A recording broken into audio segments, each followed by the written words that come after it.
I do have things to discuss though. Really? Cool. hmm You've been talking a lot about how you think maybe like life is kind of like, I mean, a good comparison would be like video game or like a simulation. It's like a good comparison Yeah. to use a metaphor for it. Um, and so I've had some experience in life that kind of ties in with that thought. I got some stories. I think it's three stories, maybe four stories that are, it doesn't prove anything, right? But it's Right. like food for thought. It's food for thought. Um, Personal? so personal, yeah, personal stories. Um, they're all kind of funny. They're all kind of funny. Nothing real serious, but Mhm. interesting.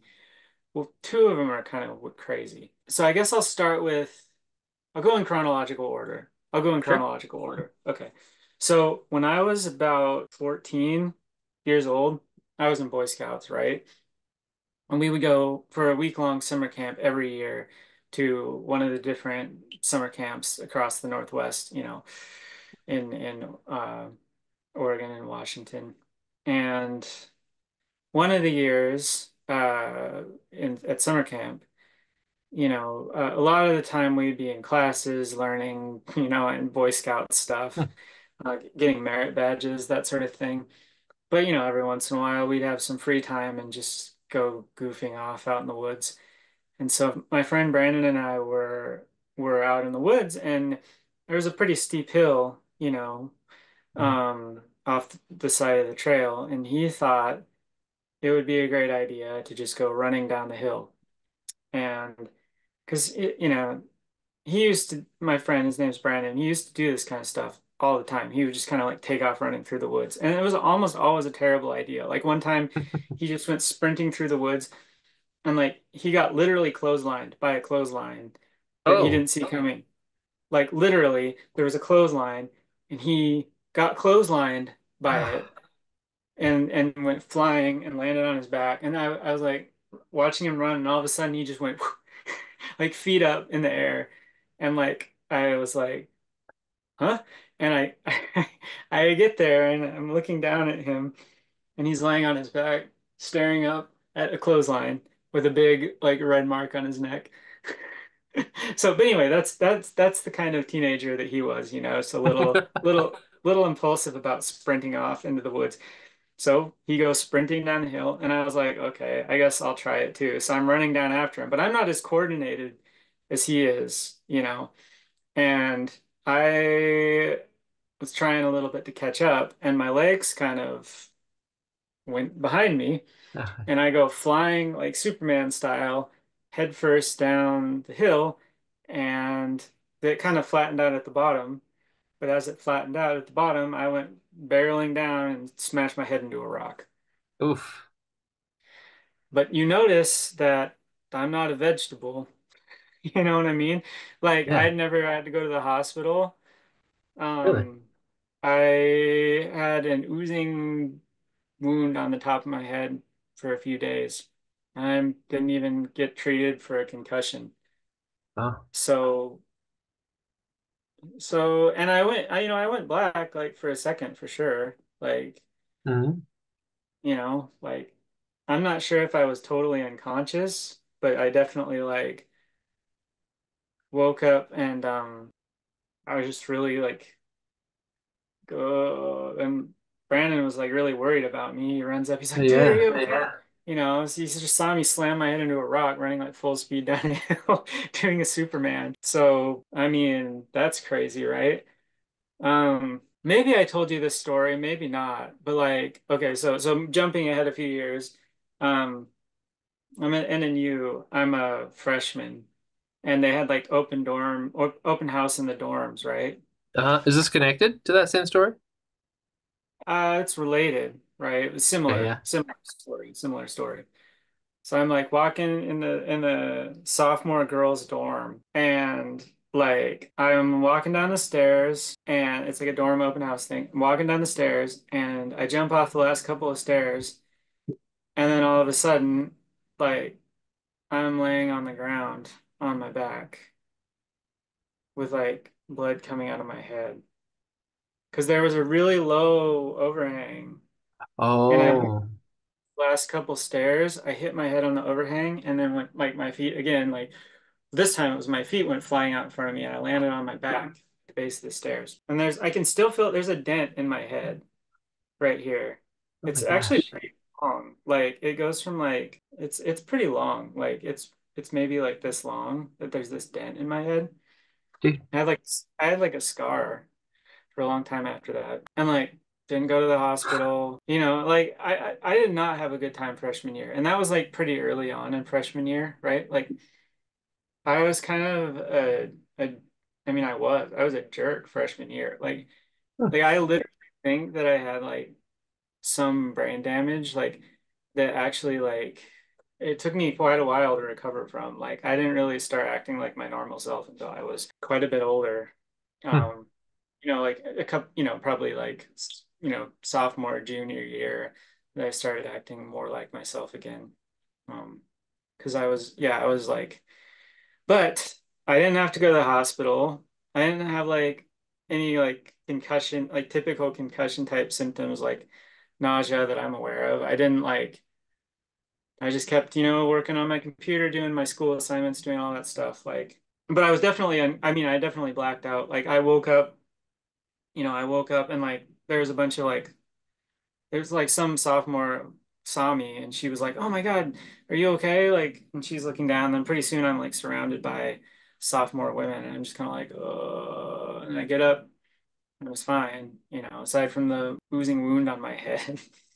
Yeah. So like those two stories to me are definitely connected because those are pretty bad bonks on the head. Like I had a much less worse bonk on my head where like 2022 like I bonked my head on the wall of my daughter's bedroom when I was trying to like get her to sleep, and I like misjudged. It was really dark and I hit my head and like I ended up having to go, well, I didn't have to, but I did end up going to the hospital and like having an MRI because I was like getting tunnel vision, like Oh, getting like I was gonna pass out, feeling like everything was getting hazy and getting really dizzy and stuff.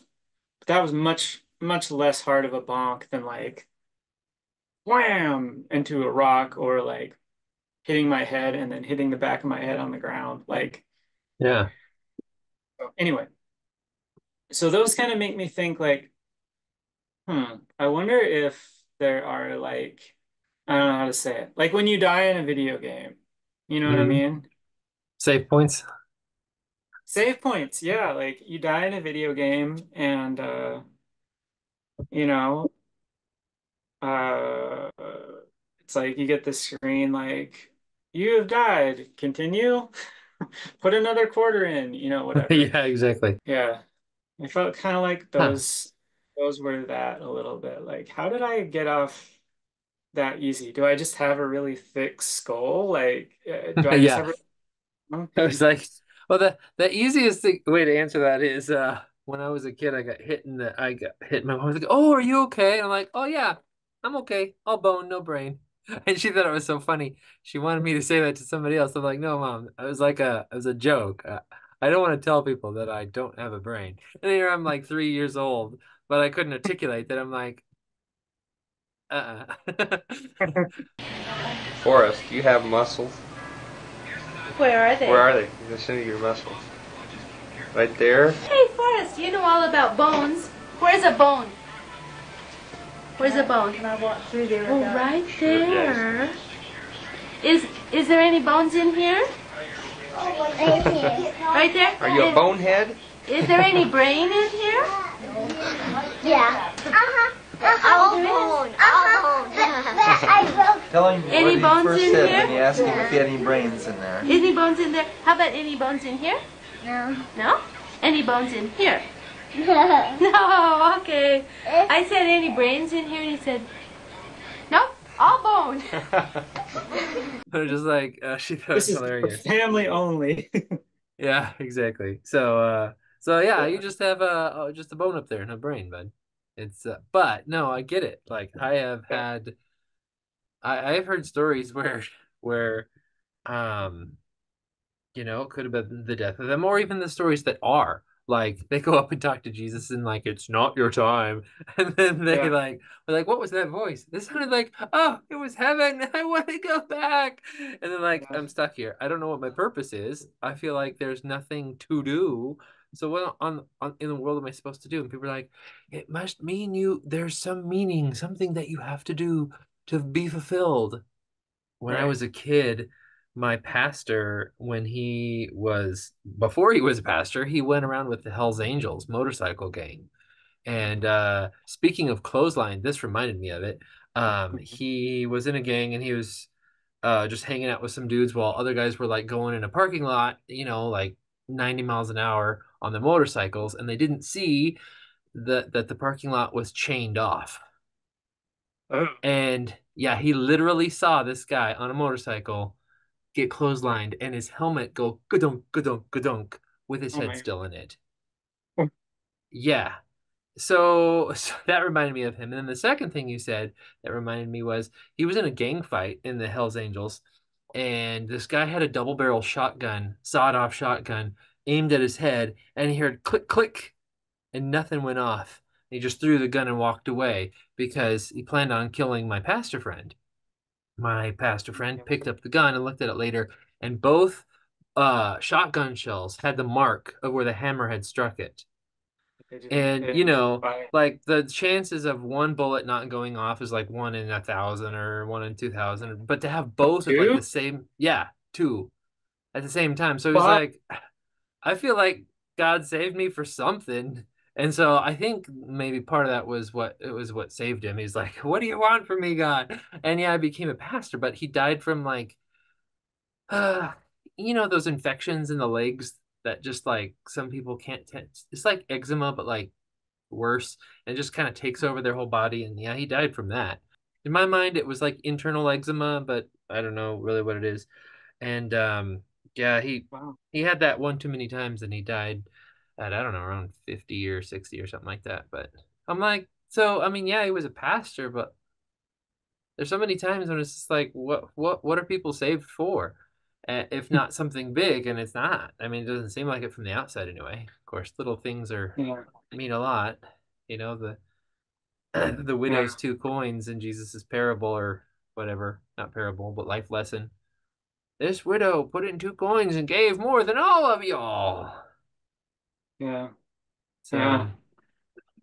Yeah, yeah. I mean, the a lot of people who've experienced near-death experiences have talked about how you like have potential exit points yeah, where it's like you can get out if things are too crappy.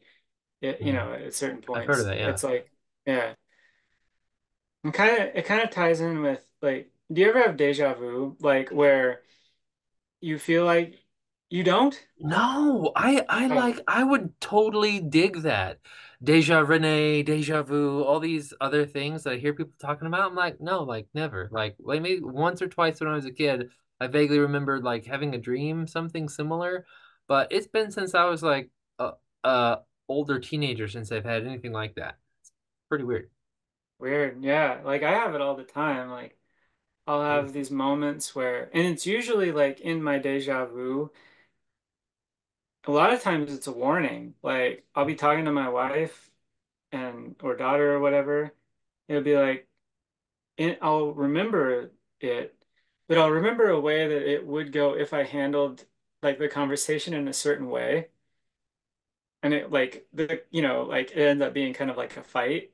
You know what I mean? Like Yeah, it doesn't go well because I didn't handle it very well, right? Like I said something stupid, and it's like it's almost like a warning. Don't say the stupid thing. Anything but that. And I'm like, okay, all right. So I don't say the stupid thing, and then the conversation goes like a totally different way than in my dream or the deja vu or whatever. So I have that happen all the time. It's almost like you played this level before, and this is how it went last level. Don't yeah, don't play it that way this time. Do it different because you'll score higher or whatever. right. So I have that a lot. Yeah. And I don't mean to be a skeptic or anything, but I am going to play the card of I've been doing a lot of Duolingo lately, and I've noticed, sometimes, oh, they just said this thing like yesterday and they're doing the same thing again. oh, I know the answer. But other times I'm like, dang it, what's the answer? I don't know. And I guess and I get it right. I'm like, oh, that was the word.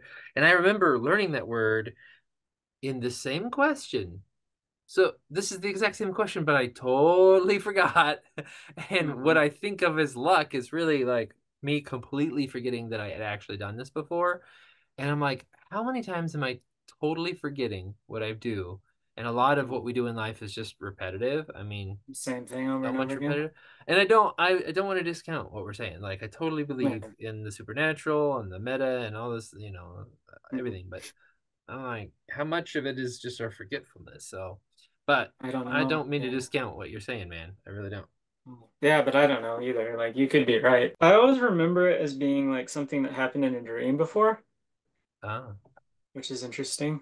Like yeah. to me, I call it dream vu, which I don't really know if there's a more official name for it, but I used to call it dream vu because it's like I feel like I had a dream about this. Yeah.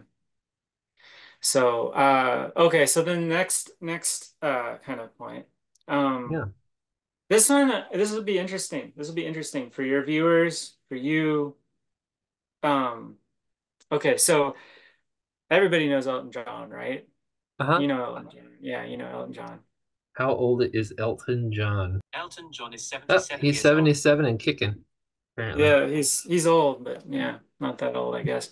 Okay, Cool. so Elton John, I mean, like some songs by Elton John, like everybody knows Benny and the Jets, Rocket Man, Crocodile Rock. Those are like his classics. But uh did your parents did they listen to like adult like easy listening music type stations when you were growing up? Well, No, the because reason why I ask is because like on those kinds of stations in my timeline, they used to play this song called Levon. And it still is, it's a real song. Like if you look it up on Wikipedia, it's there. It was his first hit. It was Elton John's first hit. But the other day I was talking to my wife and I was like, so if I say he was born on Christmas Day when the New York Times said what would you how would you respond? And she said, "What?" And I was like, when the New York Times said God is dead, right? Like that's the next line. She was like, "What are you talking about?" And she had no idea what I was talking about. And her parents did listen to adult easy listening stations. Like that's all they listened to. Like she if anybody ever turns on like Rod Stewart, she like runs, she runs away. Like she hates it. Like because her parents just made her listen to it so much. And like, so if in her timeline, or at least in her town, she lived in Corvallis, but that's only like an hour and a half away from Vancouver, right? So like you would think they would place Elton John. If they played it in Vancouver, they probably played it in Corvallis too, right? You would think. right. Maybe not, maybe not. Maybe it's just because she lived in Corvallis. That's the most rational explanation, right? But like she had never heard Levon before. Do you know it? Is it familiar to you? Not really. I mean, if you didn't listen to those kinds of radio stations growing up, you probably wouldn't have heard it. Um, but it'll be interesting. Like But if go people on. Yeah. listen, yeah, if people are listening to this video, is Levon by Elton John part of your timeline or is it not? It's a question that I want to know. Like, put it in the comments. Get Forrest more exposure here. But like, yeah, so like Levon to me is a big hit. Like I heard it all the time. It was almost as ubiquitous as Crocodile Rock or something like that. You know what I mean? But like my wife had never heard it before. And she was like, she gets like upset if I start talking about it because she's like, no, it was not a hit. It was not a hit. I'm like, look, on Wikipedia, it is a hit. It even says so. I'm like, you joined my timeline. I didn't join your timeline. But this is weird, right? Like it's a Mandela effect thing for my Yeah. wife. I want to know if it's a Mandela effect thing for lots of people or if lots of people remember Levon as being a hit or how this is. Huh. Yeah. Um, yeah. Okay. So third thing or fourth thing, I guess. This is probably the most interesting. I'm like gotten pretty into lucid dreaming lately. Oh, cool. Not, I can't like do it on command, and I don't do the wake back to sleep stuff because it's like that just sounds like I already have a 5-year-old, and then she wakes me up plenty. I don't need to like force myself awake. You know what I mean? Yeah.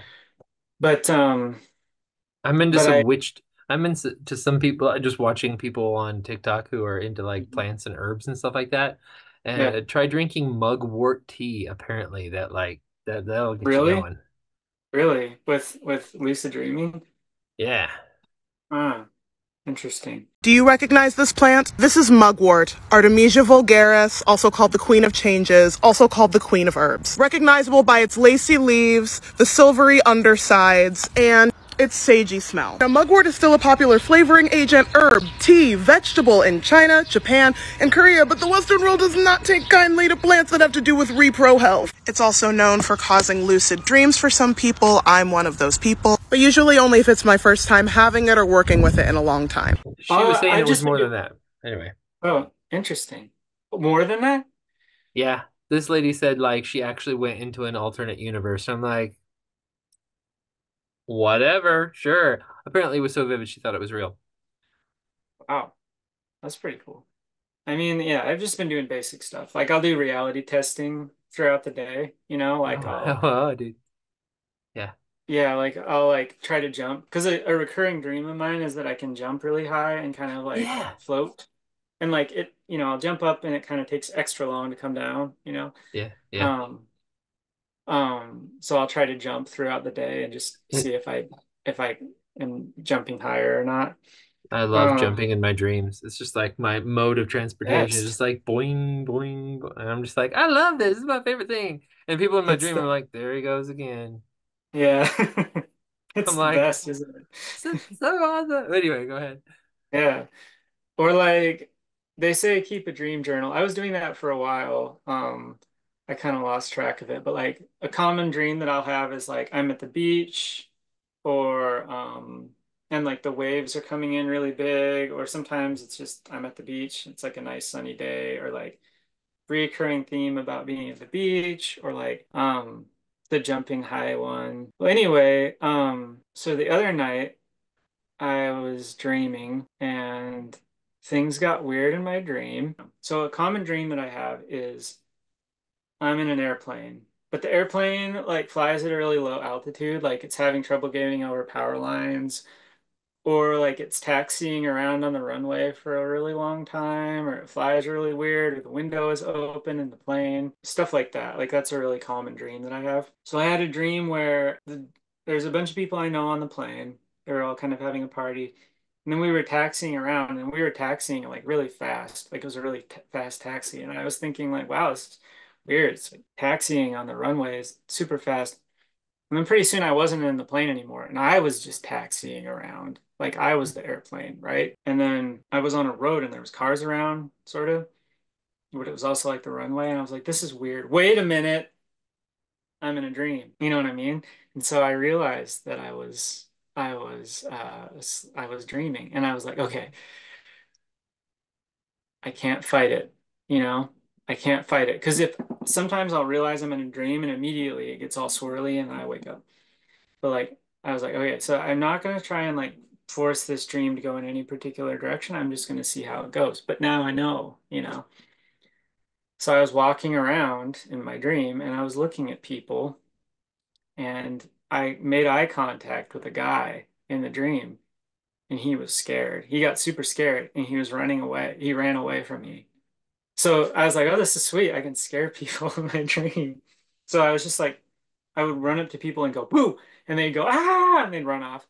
So I was just running around scaring people in my dream. And I went to a bookstore and I went in the bookstore and my cousin was in it, Jessica. I have two Jessicas, right? In case one of them happens to be watching this, right? Not my Jessica Asbridge, but my Jessica Blankenship, who I haven't seen in a long time, was standing in there, and I was like, "Is she gonna be scared of me?" And she wasn't scared of me, and she was like, "Hi," and I was like, "Hi." She didn't really say much, but then like I was I was unsettled and I woke up and She I woke scared up you and I was awake. like, yeah, kind of, because it was like she had this like intense look, like she really wanted to talk to me, but it was like intimidating almost. And she's not an intimidating person in real life. She's really nice. But like in the dream, it was like she really wanted to tell me something and I felt unsettled. And I woke up and I was like, I really should reach out to that side of the family again because I haven't seen them much lately. And I was like, yeah. But so I've heard a lot about like, that if you have a lucid dream, don't tell people that it's a dream because they'll become hostile, right? Yeah. Um, yeah, Or like don't they ask say what that, time it is or what day it yeah, is. yeah, yeah, because people will become hostile.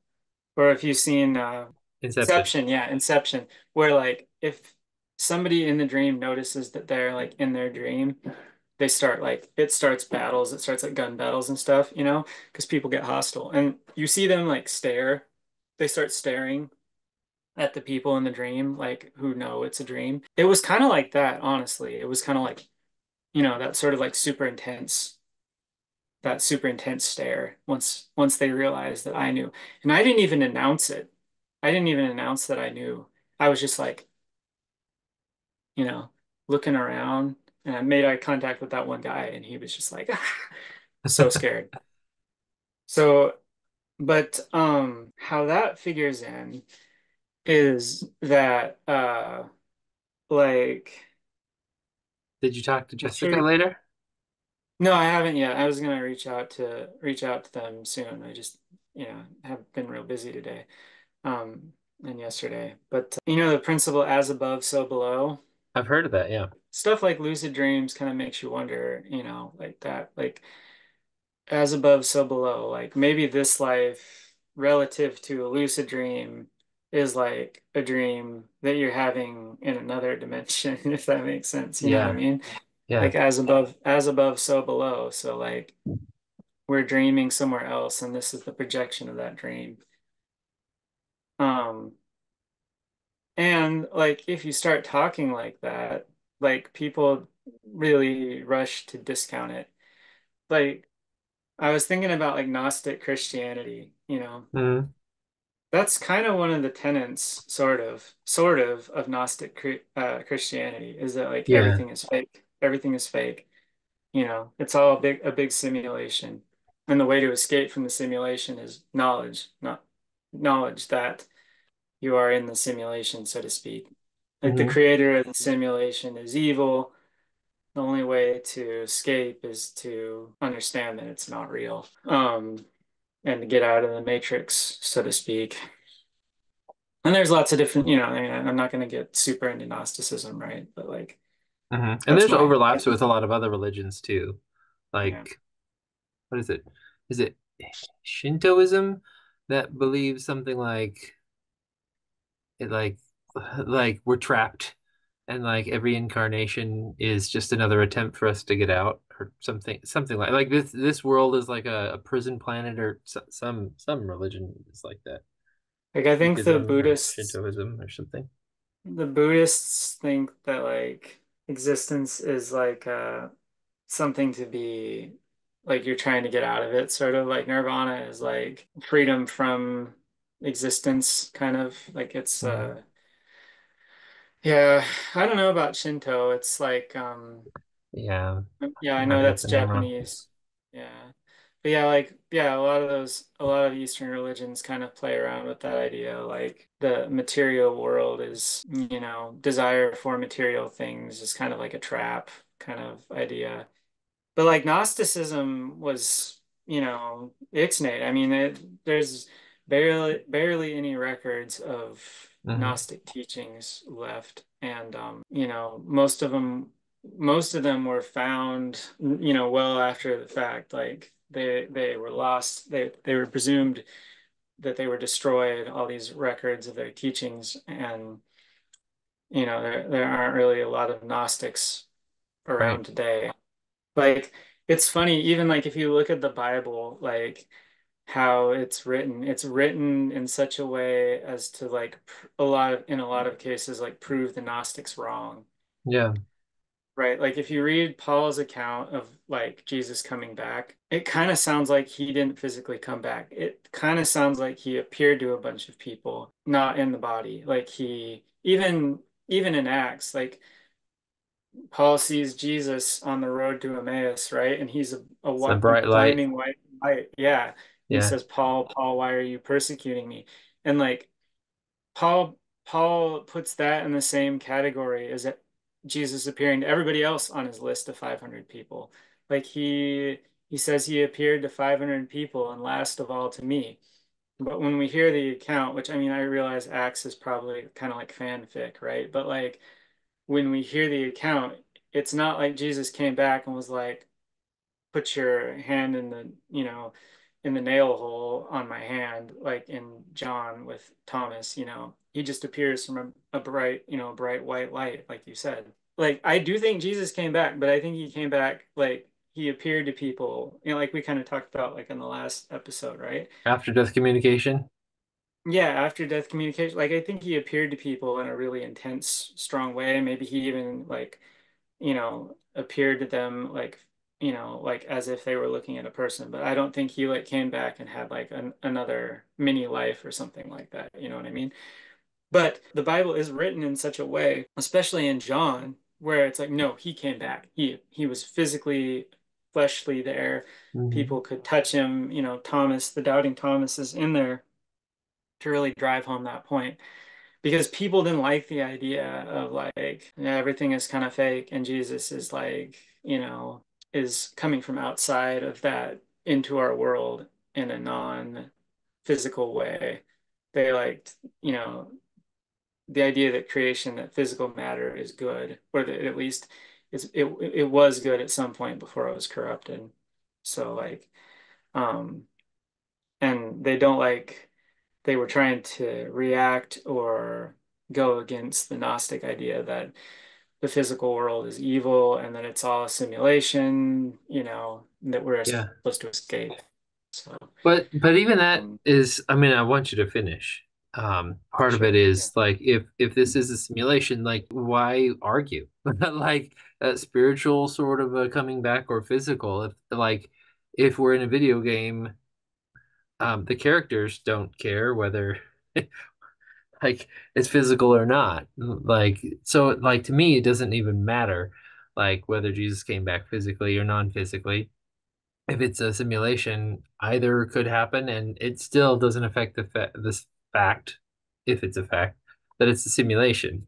You know, it's not something I need to argue about in some ways. Yeah. No, it is weird that like people are so Yeah, argumentative or I like mean push back against that idea so hard. the whole Yeah. Inquisition and the whole like the creeds are like Jesus came back physically, and if you don't believe this, you're not a Christian. Sort of like the Right. creeds, sort of a thing. And I'm like, so what? Like, Why does this matter? Like, yeah, yeah. Well, and yeah, and the like the conflict within Christianity for like most of its early history was not about like are we saved by grace or by faith, or by faith through grace or by works. And they didn't talk about that very much at all. They were just arguing about whether he was physically here or not. And I mean that was the battle. yeah. So it's interesting that like it moved away from that, but Gnostic Christianity lost is, you know, if you start to try to Mm, talk to people about how life is a dream or life is a simulation, that people kind of get a lot of people kind of get hostile towards it. You know what I mean? Like yeah. they how like Gnostic Christianity really kind of like pushed that idea sort of in a way, and it was Hmm. so popular that like um it's kind of lost to time. I mean, there's a little bit left over, but not much. You know what I Um, find really interesting is that I feel like a lot of spirituality is setting down our functional thinking capacity side of our brain and going into the more subconscious. I mean, in general, a lot of the meditative states that you're in is trying to set down your thinking brain and allow that subconscious part of you to come out.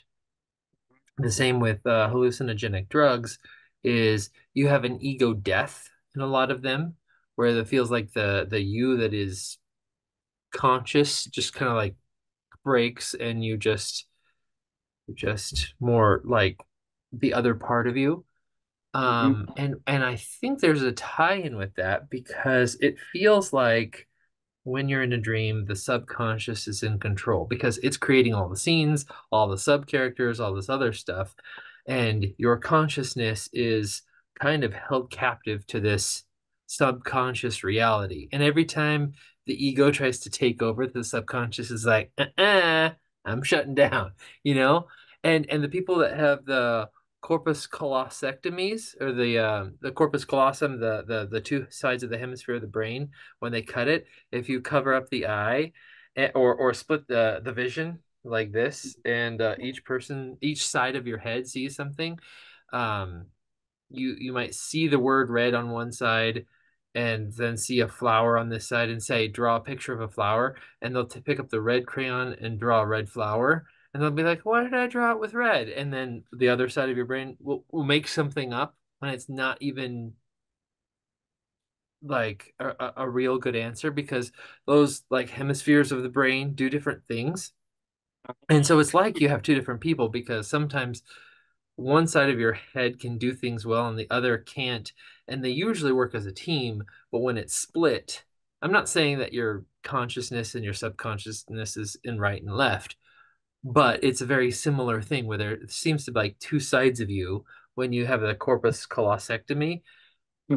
And what I'm thinking is the whole idea of the whole reality versus the super reality or the conscious versus subconscious reality when you're dreaming. Um, it does seem like, from what I've heard of near-death experiences and other people who are talking about this stuff online, that it seems like when you lower your ego to a point where the subconscious is in command, you have access to the whole field of other people's collective consciousness. Hmm. And the people that are going to use a word that I don't usually the word dickheads in this world are just kind of running off of their programming, like their ego, like super ego, like it's all programmed. It's like my head says this, I'm gonna do this. You've seen people that are just like like this, but they're just not like aware. It's like super tunnel vision. They're not aware of like other things and other ways of thinking and experiencing. They're all just like, yoink, this is what we're gonna do. And that would be like ego taking over somebody.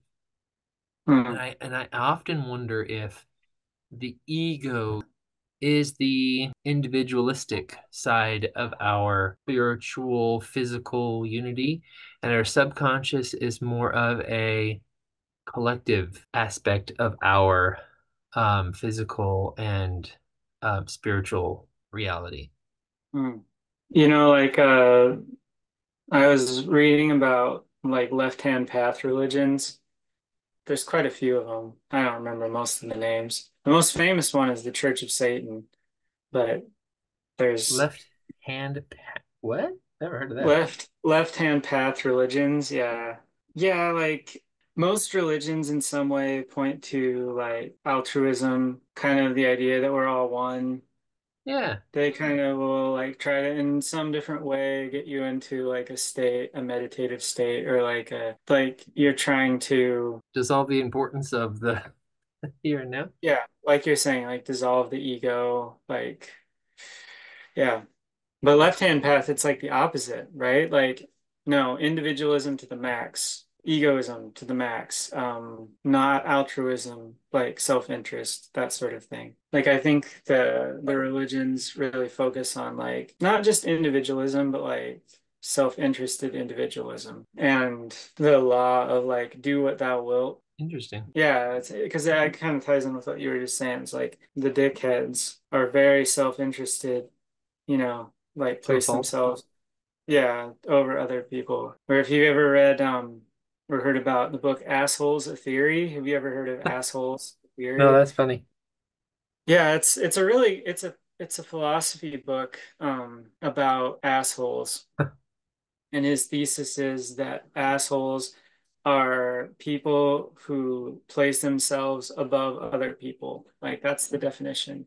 It's like they think that they have special privilege because of who they are as a person that enables them to, you know, enables them to have things that other people don't. So people who cut in line, Yeah, assholes. Like they rich think that, people. yeah, people who think that they deserve to be like, yeah, able to have special privileges that other people don't get, that other people, the plebes don't get because they're not special. Um, so yeah, I don't know. Well, Yeah. I do know that generally humanity is on a bell curve. Like it's kind of hard to see where my hands are, bell curve. Most of us are in the normal, and on the extremes, you just have a few outliers, right? So Mhm. like over here, about 5% of us are the dickheads or assholes. The other ones are the Mother Teresa's and saintly among us like you and I. Uh, um, I mean, I'm just joking around. But in honesty, most of us, like if a child is wandering around in the streets, we'll be like, oh, we need to find this person's parents. Um, Yeah. the saint will be like, "Oh, the child probably ran away because their family is poor. Let me bless them with food and make friends and always be like lifelong people." The jerks would be like, "This could be my next slave, a free child Yeah. labor. This is great," and Yeah. take the child. Um, Right. um, yeah. So I don't know. Yeah. I heard somebody on TikTok say like you should tell your kid if they get lost somewhere to just go to the nearest adult. Because like Yeah, the odds are whoever the nearest adult is isn't going to be a villain. They're probably just going to be like an average person who like would be like, "Oh, let's get you to the like lost and found children's area." yeah, Yeah, and like but if they're just standing around there looking scared, then that increases the odds of some predator spotting them and like making a move. It's like the odds are most people are fine. You know what I yeah. mean? There's not that many crappy people out there. Right. Yeah, really crappy people. Yeah, So but I like this idea that I mean, sometimes I think out loud before I interpret, but that's not very often. Most of the time it's brewing in my head for a long time. But I do like this idea that I've spouted out and kind of want to mull over it a little bit longer about the whole subconscious part of the collective humanity. I've heard a lot of interesting theories about how we're all united in one. I, I don't like the scientific anti-religious, Carl Sagan was like, "Oh, we're all stardust."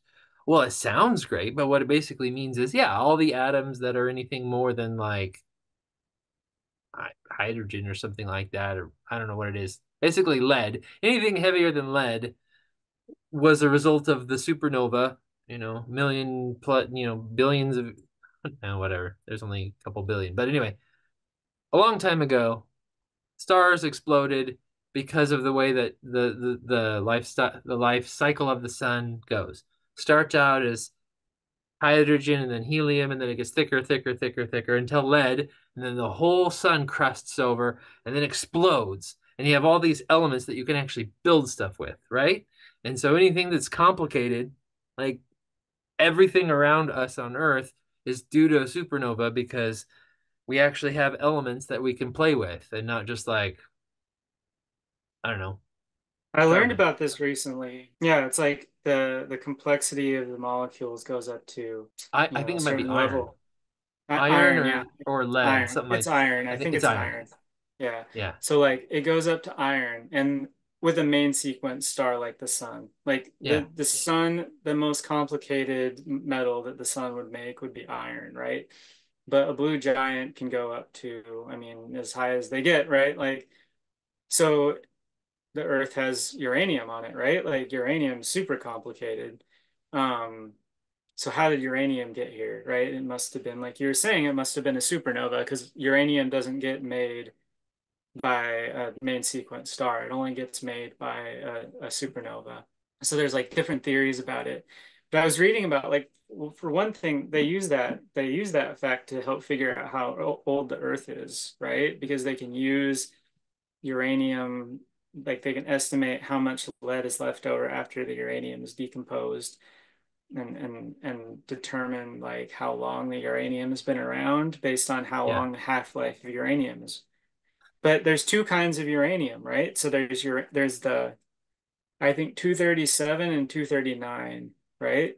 The uranium 239, I believe, is the more stable one. It's the one with like a Half-life. super long half-life, right? Uranium 237 has a much shorter half-life. It's like a couple 100,000 years or something. So I was wondering, I was like, there's, 100,000 years isn't that long geologically. So there must have been a lot more of the 237 uranium on Earth at some point. A lot more, right? Because it's been billions of years.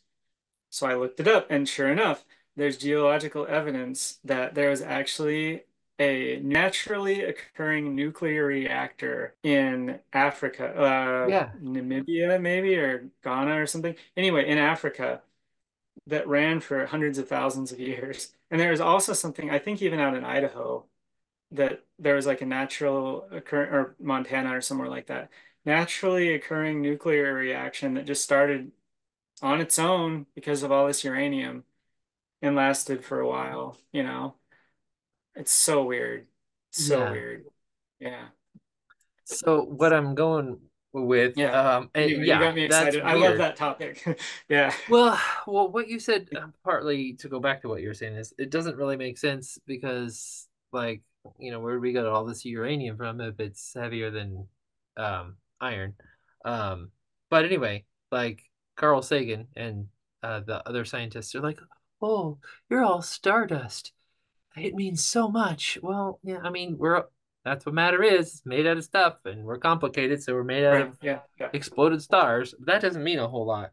But It's but pretty. like on the whole metaphysical side of things, like we're either everything is simulation, so you let the computer genius that created this computer genius or all-knowing being that created this reality do with it as they may. It doesn't matter because it's all made up anyway. Mhm. But what I mean to say is like, in what way are we all one if there is a spiritual reality above this one? Mhm. It does it follow the laws of physics as they actually have played out? Meaning, it has the simulation been going on for 4 billion years? Or is the simulation recent and everything just kind of looks like it has?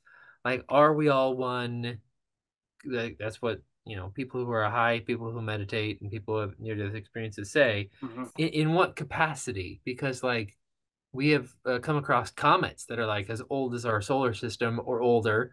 So like, are we like the family tree of animals goes, before us were Homo erectus, and then before that we have the little rat thing and the other mammals, and then protozoa and crab-like things before after that. Anyway, like we're all kind of all animals on Earth. We're all connected. We're all like life that we know, except for like the we don't really know how we're connected to those little bear, like water bear things.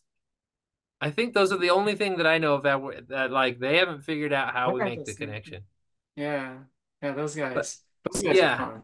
yeah, the Yeah. water bear things. As far as we know, we're Water connected to bears. everything on Earth, including mushrooms and plants, because we can see a Mhm. lineage, and we know kind of how the ladder works on that. But like spiritually, how are we connected? Because I would love to tap into that more and be like, have the superpowers that I keep hearing people have who are whatever, or think deep into my family lineage spiritually and be like, hey, I'm calling up Joe on my telepathic cell phone, or what, I don't know. Like if we're connected, and in what way are connected, and how far does that go back?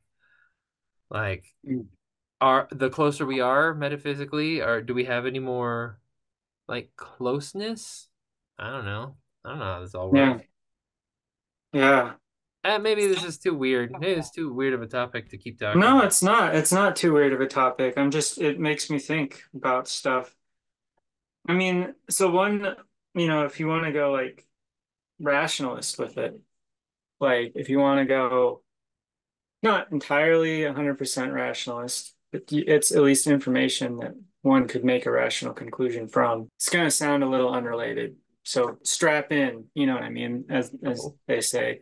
Um, there's this book that I read a while ago called The Alphabet versus the Goddess.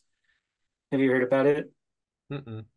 It's like, so the premise is that in older societies of humans, before the invention of writing, people venerated goddesses more than gods, or at least as much as gods. Yeah, they created And life. yeah, Yeah, yeah. And so were women in general. women were in general more appreciated because yeah, these were more matriarchal or at least more egalitarian um cultures before the invention of writing. But they noticed this correlation between the invention of writing and the lowering of women in, status within a society. Um, like a lot of people on TikTok are talking about how like God has a wife, Asherah, right? Ancient Like, Egyptian, ancient Hebrew yeah, culture, how there's plenty of evidence that Asherah and Elohim, whatever, were a duo or whatever. Yeah. yeah, yeah. And the thought is that by the time it all got written down, she got like pushed out of the picture. And the thought of this book is basically like reading and writing is like a really left-brained activity. Mm. It's not like intuitive, it's like a rational thing that you learn.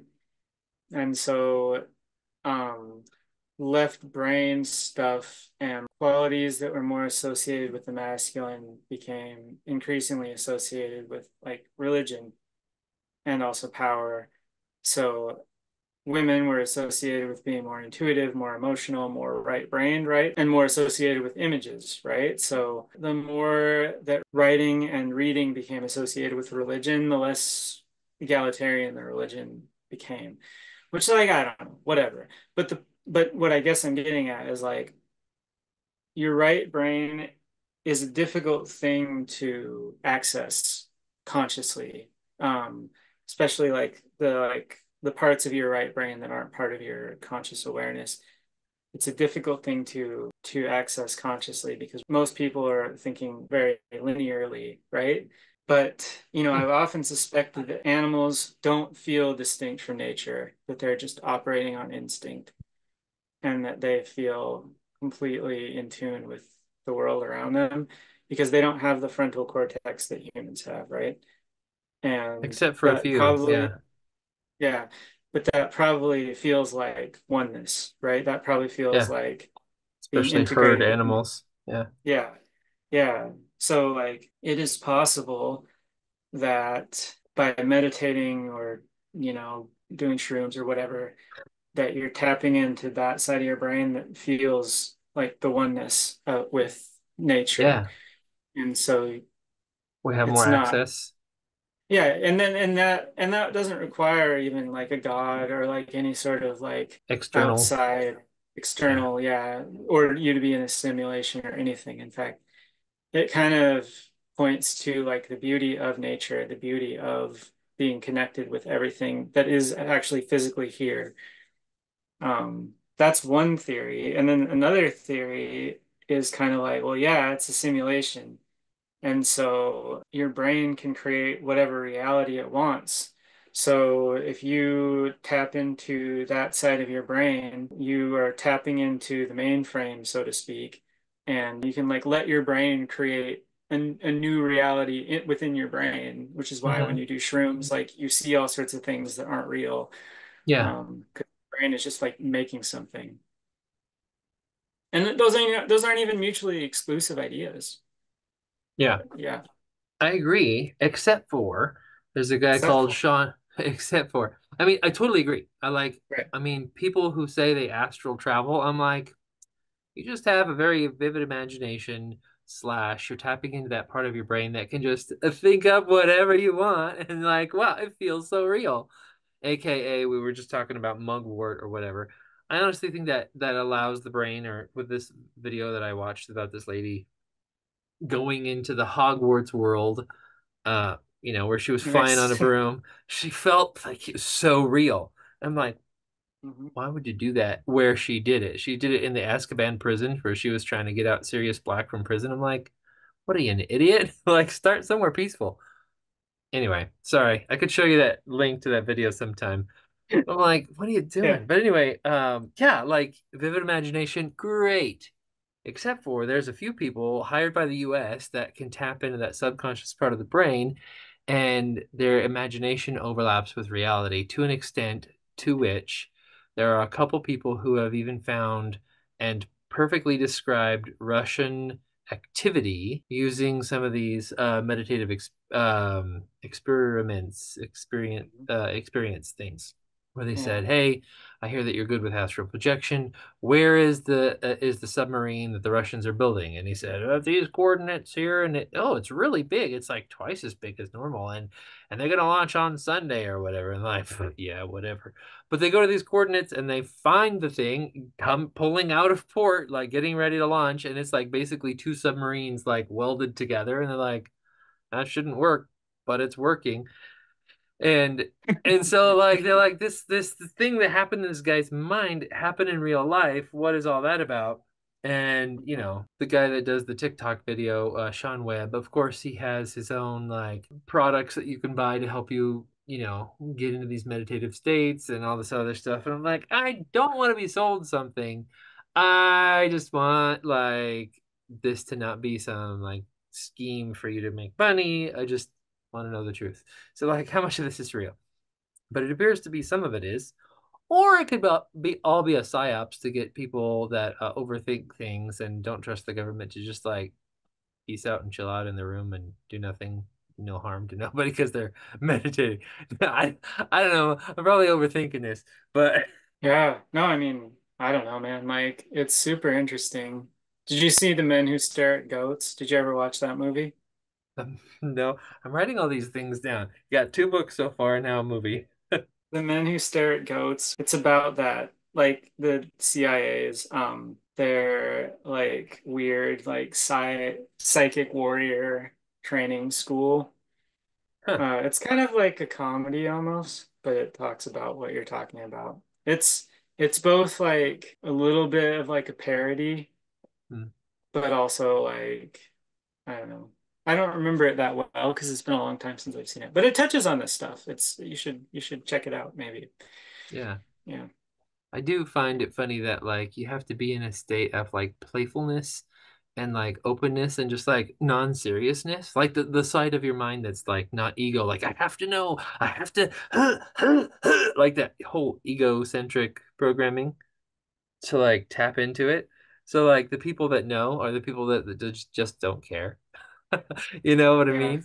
And the people that really Mhm. want to know, like probably should not be in charge because they're just like, like um, if aliens are real, they're probably just totally chill and just want, us to succeed. But the people that really want to know about aliens are the people that want to protect us against aliens and know all their tech and know how to blow them up and in the process, like torture them to get all the information out and are making enemies of the aliens because they're just holding on too tight. And we're just like, dude, chill. They just want us to get better. And in order to protect us, you're making enemies. Like, what the flip are you doing? You know what I mean? Mhm. Like, I don't know if that makes sense to you, but like, It I find does. that interesting and hilarious. It is. It's funny. Yeah. Yeah. Yeah, I think it's a bummer that like I do feel like we get gaslit about aliens a lot, Like dude, it seems like there's aliens. It seems like they're real. It seems like I mean, the dude from Blink 182, I know he doesn't sound like the most credible source, but like he's not crazy. Like he sits there, he talks about guitar equipment and like it's like a friend that I might want to hang out with. He's not off his rocker, but he's into But what? aliens, man. Uh, Huh? hmm I didn't Yeah, know. like I mean, I don't know who this guy yeah. is. Blink 182, some guy from. He's Tom into aliens in what way? Tom DeLong. He's Oh, he's been working for years now to spread the word that aliens are real. There's a cracked article some time ago about they're pretty sure the cracked article writer is pretty sure that Tom DeLonge was abducted by aliens. Um, because he quit Blink-182 at like the height of their success and then came back with a band called Angels and Airwaves. And before this whole thing, he wasn't interested in UFOs and stuff, but he was also like real twitchy and like probably on lots of drugs. Yeah, yeah. And I mean, their lyrics are a little bit well, I never listened to them because they were just like yeah, they're twitchy, right? I like Blink-182, but they were real twitchy. Heck, yeah. But then like he disappeared for a long time, and then he came back acting super chill and normal and co cogent and or cogent. I mean, I've seen it the word written. I've never actually said it before, but like just like totally with it and really into aliens. Like he's been trying to spread the word that aliens are real for like years now. And he was even like getting together with the government to like put out information about aliens. So there's this theory that he was abducted and like was like on a mission now to tell everybody that they're real. well, speaking of famous people, I just saw a TikTok video that Snooki was Snooki? apparently yeah, was apparently abducted by aliens too. I don't know. Random. I don't know anything about her, but she has a story to tell, and I'll try Oh, to send that link too. Jersey Shore, man. Did you watch Jersey Shore? I didn't. Yeah. I hardly know who Snooki Really? is. Yeah. Yeah. Did you didn't watch You Jersey know, Shore? I have been so sucked into the evangelical world. Like I bought it hook, line, and sinker until very recently, my friend. Like Friends was like probably the worst thing I ever watched. Mm. Their promiscuity on that show embarrassed me, but I watched it anyway. Man, they were something else. Mm. Sorry, man.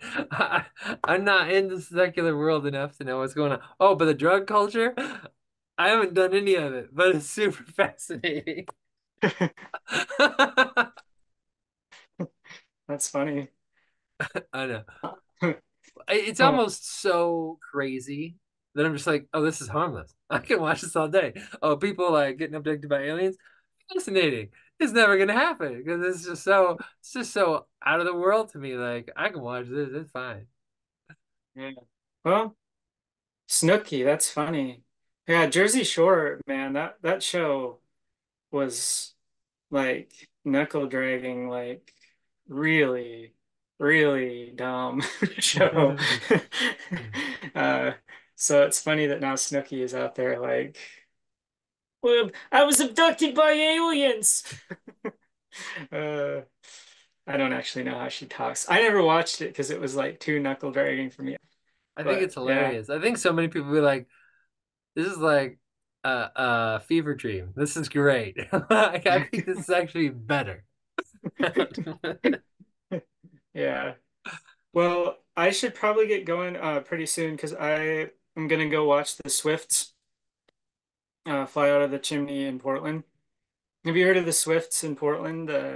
At The first, I thought chimney you were talking Swifts? about Taylor Swift, and I'm like, tell me more. I don't know. Just No. gonna watch her fans hanging out. Yeah. Yeah. No, yeah, like in Portland, there's this school chimney.